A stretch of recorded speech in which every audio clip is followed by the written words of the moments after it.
In this video, I'm going to show you how you can easily preserve the last camera mode on your iPhone.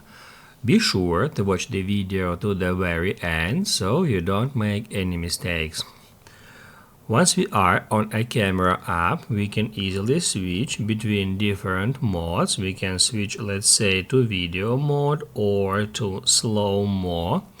However, if we close camera app, after a while, if we'll open it up again, it will start in the photo mode by default. But now let me show you how we can easily preserve the last camera mode settings. All we have to do is just head over to settings, and that's where we need to search for camera settings. In here, get into preserve settings, and towards the very top you can easily find camera mode. If we turn on that option, it will preserve the last mode such as video rather than automatically reset it to photo. Basically guys, that's it. If this video helped you out, don't forget to hit the like button.